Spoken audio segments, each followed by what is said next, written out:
Tonight we continue our look at the biggest debates so far and some of the tightest races in the midterms, like the one for an open seat in Ohio between Democratic Congressman Tim Ryan and best-selling author and venture capitalist Republican J.D. Vance. With the midterms just 11 days away, Vance currently holds a slim 2-point margin over Ryan, according to an aggregation of polls from Real Clear Politics. So while Vance is a slight favorite, it could go either way. This race also reflects the ongoing political discourse in the nation, with each candidate trying to paint the other as an extremist. And the debates are a perfect place to see it, like this moment from Tim Ryan. Who says that the election was stolen? J.D. Vance does. Who runs around with Ron DeSantis, the governor of Florida, who wants to ban books? You're running around with Lindsey Graham, who wants a national abortion ban. You're running around with Marjorie Taylor Greene, who's the absolute looniest politician in America. This is a dangerous group, and we do need to confront it, and that's why I'm running to represent the exhausted majority, Democrats, Republicans, and independents, against the extremists. And Vance made sure to respond by calling Ryan out on what he saw as his extremist record. And look, Tim Ryan just accused me of being extreme on the LGBT issue. This is a guy who voted just a couple of months ago, right, for the Equality Act, the so-called Equality Act that would literally remove federal funding for free and reduced lunch programming for schools that don't let biological males participate in biological female sports. The extremist here, Tim, is you. Vance then went after Tim Ryan's career in Congress.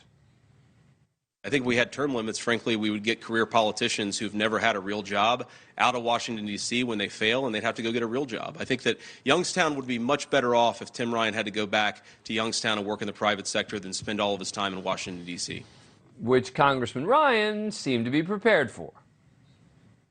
I'm not going to apologize for spending 20 years of my adult life slogging away to try to help one of the hardest economically hit regions of Ohio and dedicated my life to help that region come back. You got to be ashamed of yourself, J.D. You went off to California, you were drinking wine and eating cheese.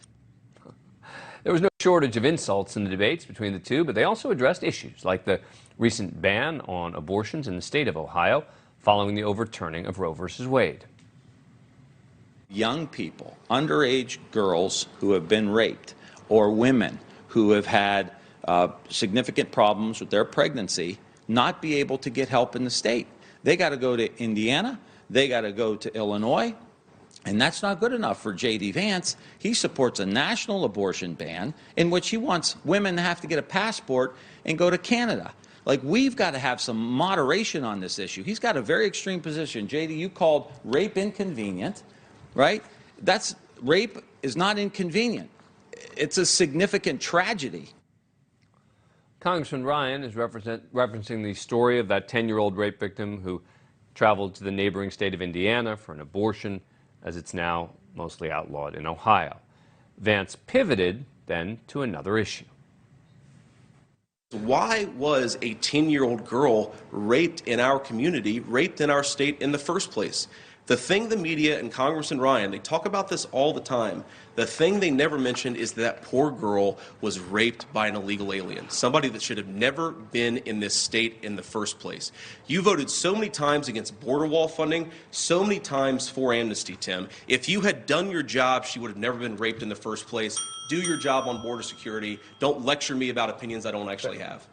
Border security and immigration, big issue, which came up in the second debate when Vance was asked to explain his past warning of, quote, invaders of our country. Well, the primarily way they're coming into the country is through Tim Ryan and Joe Biden's wide open southern border to the tune of about 2.5 million people. And of course, it's not just the people, it's the fentanyl, it's the sex trafficking, it's all the other things that they're bringing right along with them. But look, the Democrats are, look, not Democratic voters and Democratic people, but the Democratic leadership, the people he answers to in Washington, D.C., they're very explicit about that. They say that they want more and more immigration because if that happens, they'll ensure that Republicans are never able to win another national election. Thank you for watching. Go to newsnationnow.com to find NewsNation on your cable provider. And don't forget to click the red subscribe button below to get more of NewsNation's fact-driven, unbiased coverage.